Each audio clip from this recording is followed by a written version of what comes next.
وقصة أحمرتي صفوان يحاس كيسة وكان صفوان ابن المعضل ومراته يحاس كيسة. عن أبي سعيد الخدري رضي الله عنه قال وحي جاءت وحتمي امرأة صفوان ابن المعضل حاسكي صفوان ابن المعضل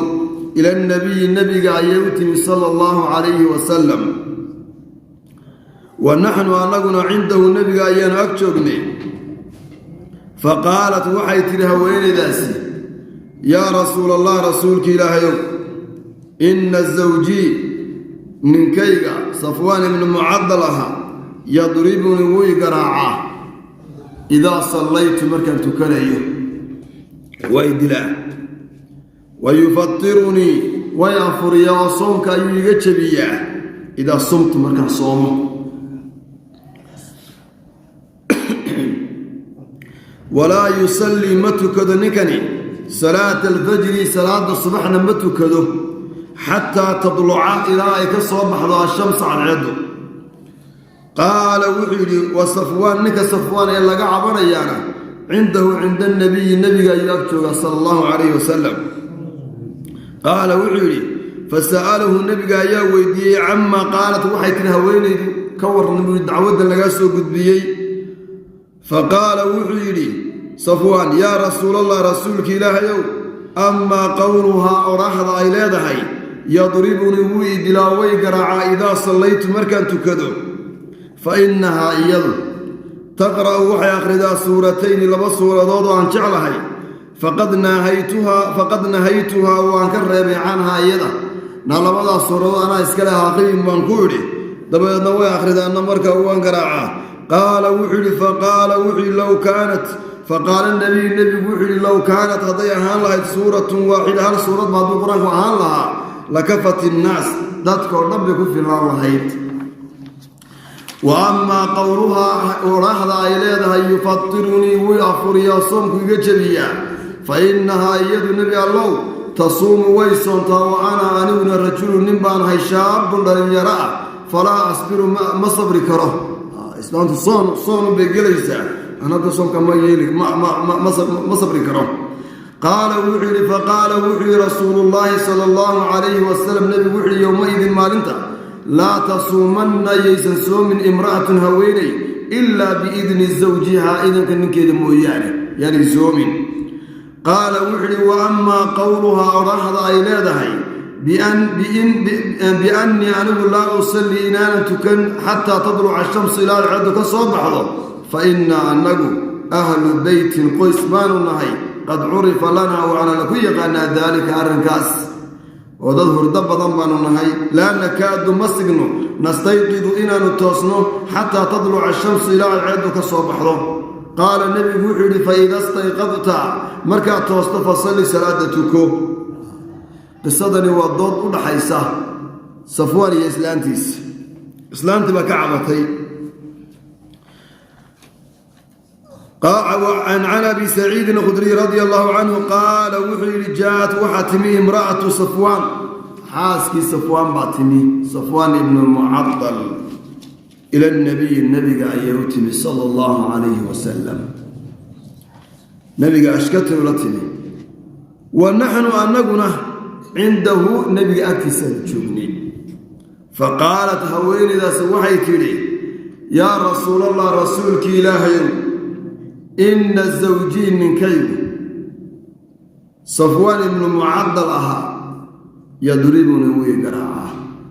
يضربني ويدلاه إذا صليت مركان تكنيو وقضب ويفطرني ويأفريا صومكم عنها يجريا إذا صمت مركان صوم وصوم سنة ولا يصلي متكد نكني صلاة الفجر بيت صلاة الصبح حتى تطلع الشمس إلى العد كصبح صدح غضب وحيث يضربني ويد إلى إذا صليت مركعان تكلي قال صفوان ninkan laga dacwoonaya Safwaanna qaala wuxuu yidhi waninka xadiis Abi Saciid Safwaan cindahu cinda nabiy ninka laga ashkatoonaya nabiga fadhiya qaala wuxuu yidhi fasa'alahu nabiga ayaa weydiiyey ninka la yidhaahdo Safwaan amma qaalat wixii ay tiri xaaskiisu ka warran ba nabigu yidhi saddex qodob baa lagu haystaa islaantii waa dilaysaa soomkaad ka jebinaysaa salaadii subax adcadda sabaxdamay tukan maysa faqaala wuxuu yidhi Safwaan yaa rasuulallah rasuulki ilaahayow amaa qowluhaa hadalkeeda ay leedahay yadribuni wuu ii dilaa idaa sallaytu markaan tukanayo fa innahaa iyadu taqra'u waxay akhridaa suuratayni laba suuradood oo faqad nahaytuhaa aan ka reebay canha iyada ninkan wuxuu haystaa laba suuradood buu qur-aanka akhriyaa wuxuu u haystaa labadaas suuradood hadday habartu la akhrido ajarkii in loo kala qaybinayo markaa wuxuu ku yidhi qur-aanku waa fara badan yahay labadan suuradood ha ku akhriyin labadan suuradood ku tukanin qur-aanka inta kale ku tukan laakiin islaantuna labadaba yana dabada qabataa markaasuu habarta ku soo booda habarta markaa garaaca sidaas markaa aaminsan yahay ninkan wuxuu yidhi amaa qowluha hadalkeeda ay leedahay yadribuni wuu ii garaacaa idaa sallaytu markaan tukan fa innahaa iyadu buu yidhi taqra'u waxay akhridaa suuratayn laba suuradood faqad nahaytuhaa waan u diiday ha akhriyin baan ku idhi canhaa labada iyada qaala wuxuu yidhi ninka xadiiska warinaya faqaala nebigu wuxuu yidhi qodobkaa nebiga ka jawaabay markaa ilaa odagii habarta soo fadhiyaane nebigu wuxuu yidhi low kaanat hadday ahaan lahayd suuratun waaxida qur-aankuba hadduu hal suurad ahaan lahaa lakafat innaas dadkoo dhan buga ku filaan lahaa marka labadan suuradood iyana ajarkeeda helaadna inta waxba kaa go-ay maayaan habarta daa islaanta daa wa amaa qowluhaa hadalka ay tidhi yufatirunii wii afuriya soonku iga jebiyaa wuxuu yidhi Safwaan fa innahaa iyadu tasuumu way soontaa wa ana aniguna rajulu nin baan ahay shaabun dhalinyaro ah falaa asbiru ma sabri karo soomkana waa soom sunnaa wey islaantii soom sunnaa baad dabada su qabanaysaa naaha soomin buu yidhaahdaa mar waan soomaya baad yidhaahdaa iyadoo iska soomaya gurigii iska joogto dhabsiyaa markaa soomka markaa meesha ka baxaya markaa wuxuu yidhi fa innahaa iyadu tasuumu way soontaa buu yidhi wa ana aniguna rajulu nin baan ahay shaabun dhalinyaro ah falaa asbiru ma sabri karo qaala wuxuu yidhi ninka xadiiska warinaya faqaala rasuulullaahi rasuulki ilaahi wuxuu yihi sala allahu calayhi wasalam arrintana nebiga ka jawaab yowma idin maalintaas nebigu arrintaa ka jawaabay oo wuxuu yidhi laa tasuumanna ha soomina soomka sunnada ahay weeye ha soomina dumarow laa tasuumanna ma soomi karto imra'atun haweeney ma soomi karto ilaa biidni zawjiha haddaysan odaga idan ka haysan soom sunnaa ma soomi karto ee maanta caawa ma soomaa ma ay soomi maysi ma iska daynaysa wixii ka yidhahda idanka mas-uula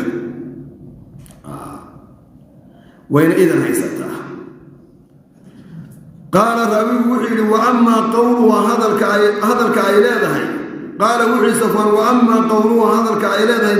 biannii anigu laa usalli inaana tukan xataa tadluca ashamsu cadceeddu intaanay soo bixin arrinka ay sheegtay u dacweysay oo qodobka u dambeeye fa inna annagu ahlu beytin waxaanu nahay qoys qad curifa lagu yaqaano qad curifa lanaa waana lagu yaqaanaa daaka arrinkaas inaanu tukanno cadceeddu marka ay soo baxdo fa innaa annagu ahlu beytin waxaanu nahay qoys qad curifa lana waana laku yaqaanaa daaka arrinkaas oo ah inaanu tukanno cadceeddu markay soo baxdo maxaa jira laa nakaadu ma signo nastayqidu inaanu toosno xataa tadluca ashamsu ilaa ay cadceeddu soo baxdo هردنا بكما كعنه إلى العيد نقبته والعيد نضيرسه هردنا كما كعنه